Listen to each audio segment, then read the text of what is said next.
they're actually stating that arguably the best rep range for hypertrophy, so building muscle, is the 5 to 10 rep range, because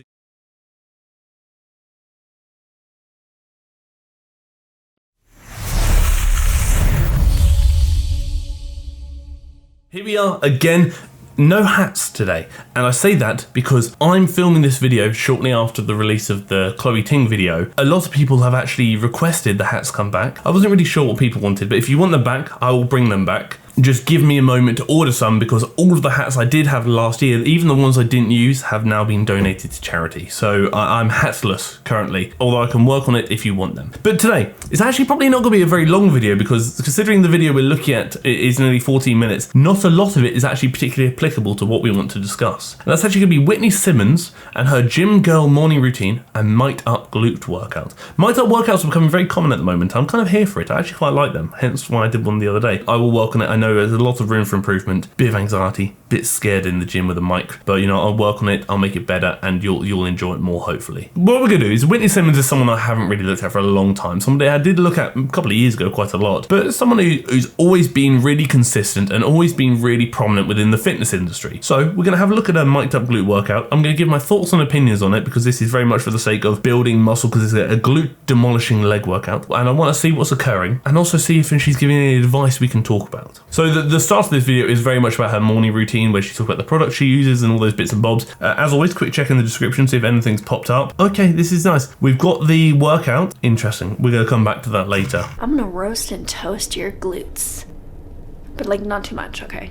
Because when you roast them and toast them too much to the point where you're so sore you can't walk, it defeats the purpose. Because then, how are you gonna stay consistent if you can't even walk the next day? I made this mistake 2 weeks ago. Really valid point. I'm glad Whitney mentioned that. Is that a lot of people have this idea that to get an effective workout, they must annihilate themselves. That's not true. There's a big difference between annihilation and optimization. I've seen trainers go in with clients, so this is not even a joke, and they'll make them do over 600 reps of a leg workout. I'm talking like over 40 sets. I'm just thinking, wow, my entire leg workouts, both of my leg workouts combined, including calves, in a week, are probably up to 20 sets, and that's quads, glutes, hamstrings, and calves all together. You don't need to do a lot. Honestly, you really don't. I'm actually going to do a shorts on this in the future about volume. I'm taking a break from YouTube shorts for a couple of weeks because I'm trying to put together some original content, so I don't want to repurpose videos anymore. I want my shorts to be new content entirely. So soreness isn't necessarily an indication of how well you've worked. Soreness is usually due to the introduction of a new stimulus, and when it comes to things like muscle damage, that is not a driver of hypertrophy. So it's not something you need to be chasing mass amounts of. And if you skip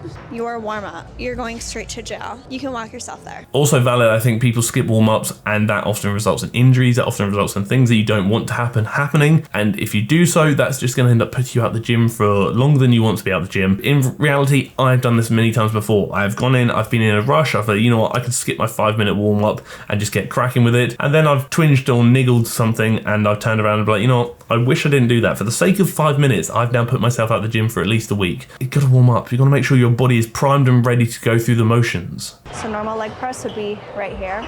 We're going a little bit higher for high stance, making this glute bias. Valid, very valid. I think the high stance leg press is a very good glute movement. You can either do it bilateral, which is both legs at the same time, as Whitney is doing here, or unilateral, being one leg at the same time. Very good movement. Whitney's depth is actually really good. Arguably, you probably don't actually need to go as low as Whitney is. You could probably stop around the 90-degree mark, so she's going just beyond. So I think her depth is very valid. You could probably stop about there, maybe, around here, but she's going a hair lower, but it's just fine. I don't disagree with that. I don't think it's a bad idea. I'm just saying you could. Great movement there. Honestly, the high stance leg press is a fantastic glute movement. Also, the leg press in general is a fantastic quad movement, depending on how you do it. Low and narrow for the quads, because this will encourage a lot more knee bend and knee flexion, therefore lengthen the quads a bit more. Bump your stance up a bit higher for the glutes. Yeah, honestly, dumbbell RDL, fantastic movement for the glutes. Absolutely cracking glute movement so far. The big thing here is kind of doing what Whitney's doing, where you want to drive back and you see she's stopping at the point where her glutes can't travel back any further. You see her hips aren't going back any further and she stops.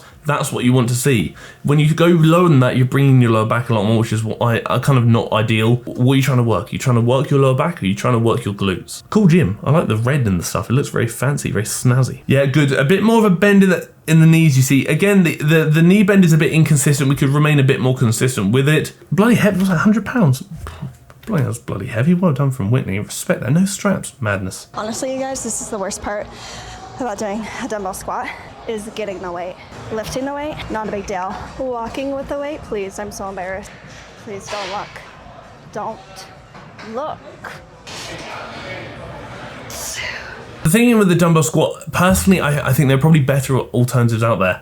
I think it would probably be better just to include a standard barbell squat because the movement patterns could be very similar. You could probably load it a bit better if you were to have the bar on your back, whereas if you do have it in front of you, your lower back might fatigue, your grip might fatigue. There are many limiting factors you need to consider now, whereas on the back it's maybe less of a limiting factor. Very quick intermission. TFNL community coaching is linked down below in the description, in which I basically write you a program in which you sign up for a week free trial. I write you a program, you follow it as a team. Again, you can follow it on your own or with the group and let everyone know how you're doing and ask each other questions and answer questions, which I will obviously get involved in. We run that for X number of weeks, and at the end of that you then tell me what you want from the next one, and then I'll basically change the next program to align with what you want, be that maybe more days a week, less days a week, different movements, different emphasis of muscle groups, whatever it may be. And again, there are options for both home and gym workouts, so you have things covered. They're separate teams, so you sign up to them separately, so you're not grouped together if you don't want to be. As always, you know the TFNL growth guide is linked down below as well. So if you fancy a one-off guide with lots of information in there following what you need to progress, then you can also click the link down below in the description for that. See this? Just mind your own business. Just mind your own business. I'm going to be honest with you, I do the exact same thing. When I'm dumbbell pressing, I've got the 70 kilos in each hand.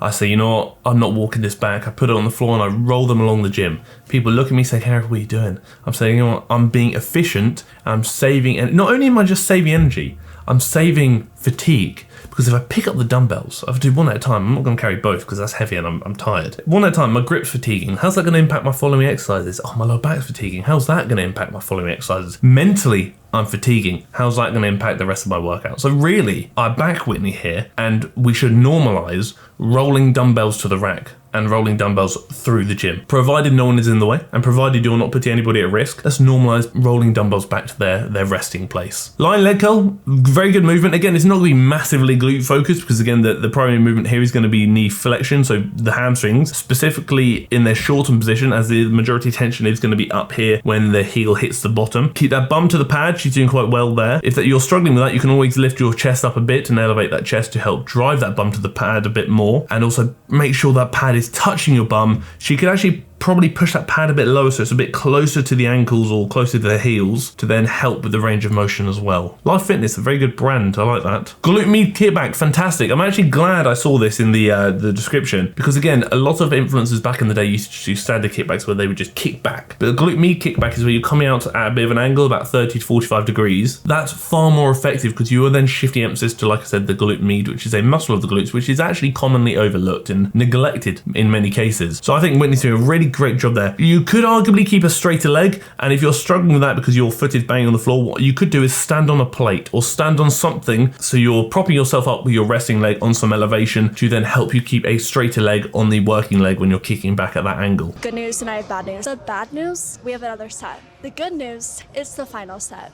because we're only doing 2 sets at 10. 2 sets is very valid. 2 sets is, in a lot of cases, my preferred number of sets. I rarely do 3. I will occasionally do 3, but I rarely do 3. Again, very much goal specific and goal dependent. Sometimes I'll even do 1. But I think with the glute med kickback, when you are kind of doing other sides, it is key to remember rest between sides. If you're doing any unilateral movement, it's key to rest between sides. You can consider things like motor unit recruitment, where you're going to recruit bigger motor units on the first side when you're fresher. Then if you go straight into it on the second side, which then can lead to potential imbalances. But another thing to consider is if you do your working side, let's say you do your left side first, and you go straight into your right side, immediately you're at a disadvantage because your breathing hasn't recovered from the first side. So you're setting that second side up for a bit of failure, not because your muscles are any weaker perhaps, but mainly because your body is not quite as primed and prepped for the side ahead. So it's key to remember, I rest between sides as if they're separate sets, but I don't program them as separate sets. So if I do 2 by 10, 2 sets of 10 each side. 4 by 6 high stance leg press, 6 is good, 3 by 10 dumbbell.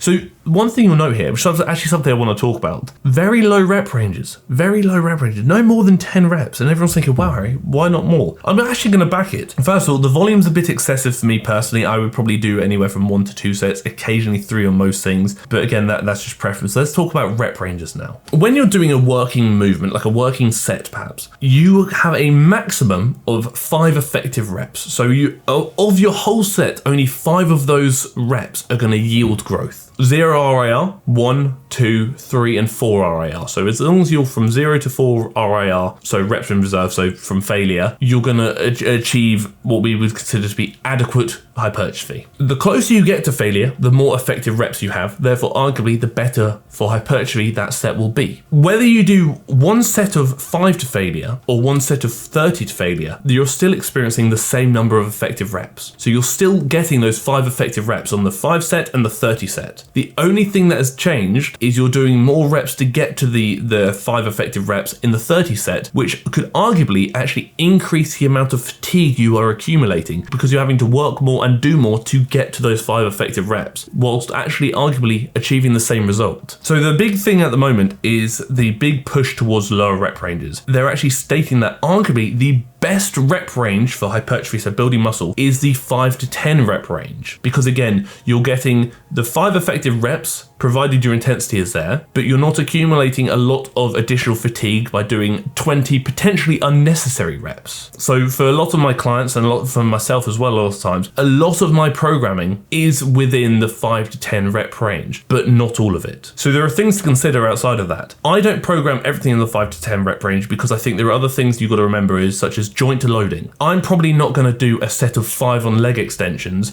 because that puts a lot of pressure on my knee, therefore a lot of joint loading. I may actually consider doing slightly higher reps on leg extensions, maybe let's say 8 to 15, because although yes, it could be more fatiguing, luckily it's a single joint movement, therefore arguably a less fatiguing exercise than maybe like a back squat would be, because again, less moving parts, but also it's going to involve less joint loading, therefore my knees may not have problems with it, especially as I have had knee problems before. I'm probably not going to maintain adequate technique doing a set of 5 on side raises, but I probably could if I were doing like an 8 to 12. There is a time and a place. The majority of my training will be hovering around the 5 to 10 rep range, but there will be some movements that go beyond that, depending on things like joint loading, depending on complexity of the movement, and depending on how difficult that movement is to progress, depending on how many times you do that movement a week. If I'm doing a leg extension twice a week, I might do an 8 to 10 on one day, but then I want to do a different rep range on the other day, so I might do a 12 to 15. Because if I'm programming the same movement twice in a week, I would typically do different rep ranges for that movement. That's just simply a way to look at it. Do you need to follow that idea of 5 to 10? Absolutely not. I'm merely stating that if you want to, you can.